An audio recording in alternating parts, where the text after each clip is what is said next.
His Highness Sheikh Mohammed bin Zayed Al Nahyan, the President of the United Arab Emirates, His Excellency Dr. Sultan Al Jabiri, the COP28 President, His Excellency Antonio Guterres, Secretary General of the United Nations, Your Excellencies, ladies and gentlemen,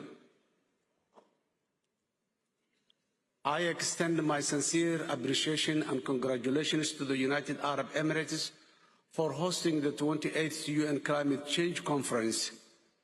This gathering holds paramount significance as the threat of the climate change knows no borders and underscores our shared responsibility. We seem to talk about climate change as a future threat. However, Somalia as a country on the front line of the devastating effects of the extreme climate events, it is a reality we live with. As I stand here before you, my country is facing a humanitarian crisis which we are desperately trying to respond to because of severe floods resulting from El Niño effect. These floods have so far affected more than 2.4 million people, displaced over 1.1 million, resulted in the loss of 120 human lives and thousands of livestock and 42,000 acres of crops washed away. This is as of yesterday, and the El Niño effect is still going on. This is not one-off event to highlight the vicious cyclical nature of climate change impact on countries at the front lines like Somalia.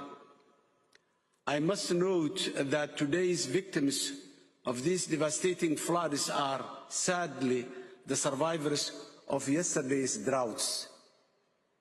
Only a year ago, Somalia barely averted famine following consecutive failed rainy seasons. What's transpiring in my country today is not unique to us. The destructive developments in Somalia are part of the common challenges faced by many of the agro-pastoral communities in the least developed countries. Tens of millions of vulnerable communities in sub-Saharan Africa nations bear the disproportionate and most depleting impact of climate change-induced shocks, despite contributing the least to global greenhouse gas emissions. In many African countries, where the governments are grappling with state building, violent extremism, debt burden, limited fiscal resources, the impact of climate change compounds the fragilities hindering sustainable development goals. As we continue to wage our successful fight against terrorism at home, frequent climate shocks have at times slowed down our combat operations to uproot the terrorists in Somalia today.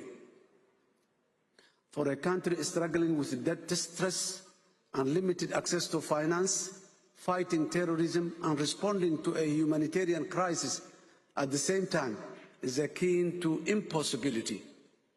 The case of Somalia is a clear demonstration of the intricate linkage between climate change, peace, and security.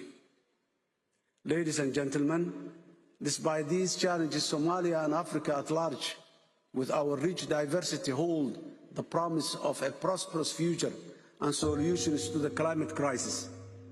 My country is blessed with a long coastline in the mainland Africa, abundant untapped natural resources, vast arable land, a promising climate for renewable energy, a thriving private sector, and a young workforce with right investment can stand the impact of climate change and can contribute to the global climate solutions.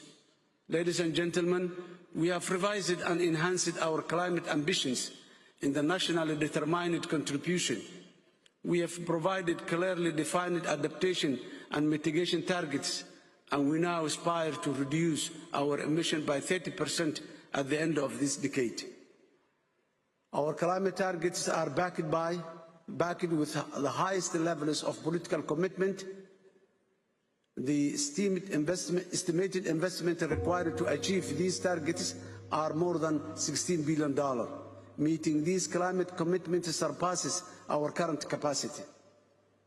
The current arrangements failed to the Global South to guarantee fair and meaningful access to climate finance, climate justice, operationalization of loss and damage, among other important climate subjects. We join our vote to call for the need to reform the international financing institutions to ensure just, equitable, and meaningful access to climate finance and investment. We join the call for the developing nations to honor their commitments to the most affected nations, especially in supporting our climate actions, means of implementation.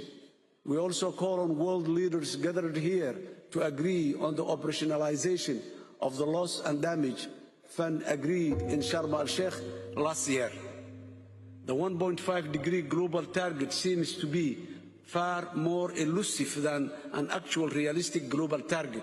We must ensure to continue building on the momentum and the promises made at the previous climate summits. Somalia and Africa should not be perceived merely as victims of climate change. We can and should be part of the solution, as emphasized in the African leaders' Nairobi Declaration on Climate Change and Call to Action. We must find a solution that's equitable and fair, and let this summit be a pivotal moment in creating a more prosperous, greener, and fairer world throughout. I thank you.